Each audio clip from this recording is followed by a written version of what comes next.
Kasus kematian Wayan Mirna Salihin setelah meminum es kopi Vietnam di sebuah kafe 6 Januari lalu menarik perhatian publik.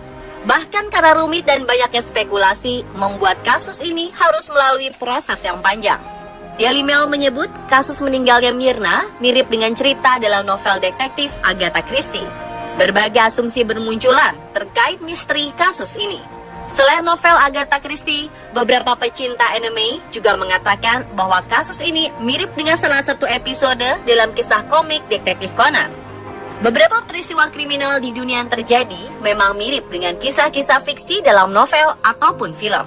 Entah karena kebetulan atau memang si pelaku memang terinspirasi dari karya-karya fiksi tersebut. Kasus-kasus mereka bak cerita dalam sebuah novel. Seperti apakah kisahnya? Inilah 7 aksi kriminal bagai cerita fiksi yang kami rangkum untuk Anda.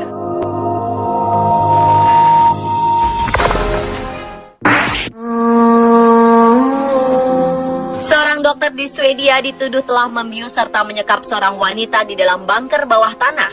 Pria 38 tahun yang tak disebutkan namanya ini menyekap wanita malang ini dan menjadikan korbannya sebagai budak.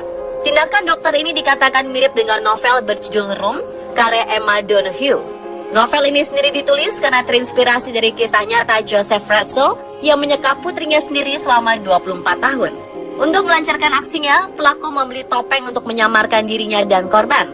Ia mengenakan topeng tersebut dalam perjalanan dari rumah korban menuju ke sebuah peternakan terpencil tempat bunker itu berada. Pelaku ternyata telah membangun bunker ini selama 5 tahun dan merencanakan penculikan tersebut secara matang.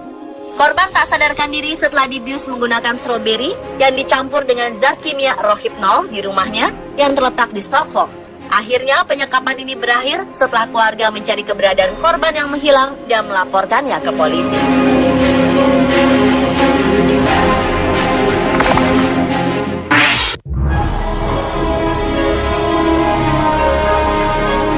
Dua remaja putri berusia 12 tahun melakukan percobaan pembunuhan terhadap teman mereka karena terinspirasi dari kisah hantu Slenderman. Morgan Kaiser dan Anissa Weier tega menikam teman sebayanya sebanyak 19 kali di sebuah hutan di Milwaukee. Hal ini ia lakukan setelah membaca kisah horor di internet tentang Slenderman. Slenderman adalah tokoh fiksi. Ia digambarkan sebagai pria bertubuh tinggi, tipis, tak berwajah, dan mengenakan jas hitam. Monster ini dikatakan suka menculik atau melukai orang, terutama para bocah. Dua pelaku yang masih teramat muda ini mengaku serangan yang mereka lakukan bertujuan untuk membuat sosok fiksi itu terkesan. Morgan dan Anissa mengaku telah merencanakan pembunuhan tersebut selama 2 bulan. Korban sendiri berhasil diselamatkan.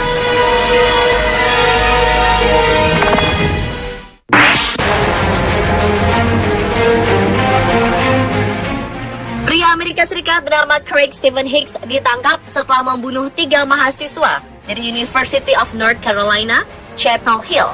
Pria kejam berusia 46 tahun ini diduga memiliki masalah mental. Craig diketahui berulang kali menonton film tentang seorang pria yang membunuh dengan cara melakukan penembakan secara membabi buta. Mantan istrinya, Cynthia Harley, memberi keterangan jika Craig memang terobsesi dengan film Falling Down yang dibintangi oleh Michael Douglas. Craig selalu tertawa-tawa ketika menyaksikan adegan di film yang menggambarkan tentang seorang pengacara yang bercerai dari istrinya, kemudian kehilangan pekerjaannya, sampai akhirnya melakukan penembakan membabi buta di Los Angeles. Para tetangga juga menggambarkan sosok Craig memiliki kemiripan dengan tokoh di film itu sebagai sosok yang pemarah. Pengacara Craig menyebutkan bahwa pembunuhan ini dilatar belakangi masalah parkir.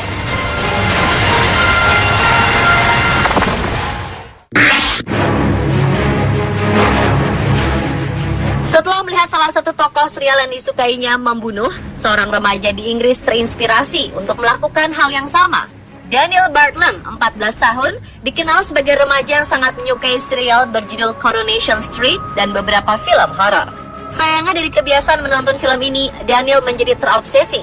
Tragis, karena Daniel justru menyasar ibunya sendiri sebagai objek rasa penasarannya. Sang bunda Jacqueline meninggal dunia setelah menerima 7 hantaman palu di kepalanya. Daniel kemudian membungkus jasad ibundanya itu dengan kertas sebelum menyiramkannya bensin dan membakarnya untuk menghapus jejak. Saat rumahnya terbakar, Daniel menyelamatkan adiknya dan melapor ke polisi. Dalam laporannya, Daniel berkata bahwa ibunya dibunuh oleh seorang penyusup. Tak percaya begitu saja, petugas melakukan penyelidikan. Sampai akhirnya Daniel ditangkap setelah polisi menemukan video di komputernya tentang tokoh pembunuh di serial Coronation Street, John Stape. Di pengadilan, Daniel dinyatakan terobsesi dengan tokoh fiksi dalam film tersebut yang diceritakan menyiksa perempuan dengan palu. Daniel juga menyimpan file mengenai plot pembunuhan tersebut dalam komputer miliknya.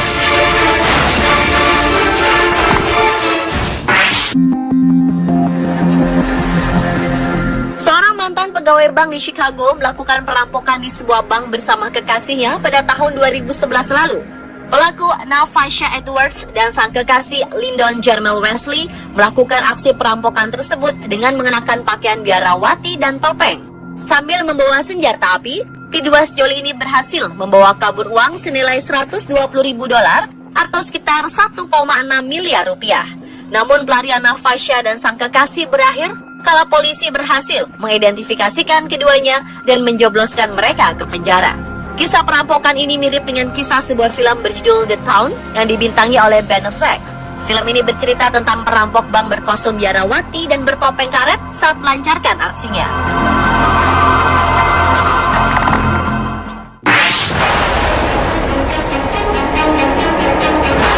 Dengan menggunakan 2 pisau dapur, seorang pria bernama Thierry Jaradin membunuh tetangganya sendiri. Peristiwa ini terjadi di sebuah kota kecil di Belgia pada 9 November 2001 silam. Korban yang masih berusia 15 tahun bernama Alison Cambier meninggal dunia setelah mendapat luka tusuk sebanyak 30 kali. Pelaku memutuskan untuk menghabisi Alison hanya karena memperlakukannya dengan kurang ramah. Thierry kemudian membawa tubuh korban ke kamarnya dan membaringkannya di tempat tidur bersama setangkai mawar. Saat melakukan aksinya, Thierry mengenakan sebuah topeng ikonik Ghostface yang merupakan tokoh fiksi dalam film Scream. Caranya membunuh korban pun persis seperti yang dilakukan tokoh tersebut dalam salah satu adegannya. Setelah melakukan pembunuhan, Thierry menelepon orang tua korban dan polisi untuk mengakui perbuatannya.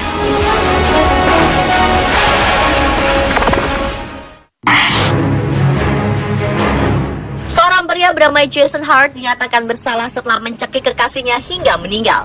Pria 27 tahun ini kemudian berusaha untuk melenyapkan jasad sang kekasih dengan merendamnya menggunakan cairan asam sulfat dalam bak mandi. Insiden ini memiliki kesamaan dengan berbagai adegan di dalam serial berjudul Breaking Bad, di mana tokohnya membunuh dan membuang jasad korbannya dengan cara yang sama. Tubuh wanita malang ini akhirnya ditemukan oleh teman Jason yang segera melaporkannya pada polisi. Jason didakwa dengan pembunuhan tingkat 2, namun dia mengaku tidak bersalah. Dalam investigasinya, polisi menemukan beberapa episode serial Breaking Bad yang salah satunya berisi plot pembunuhan yang mirip dengan aksi kriminal Jason. Pemirsa, itulah 7 aksi kriminal bagi cerita fiksi versi Omnisport.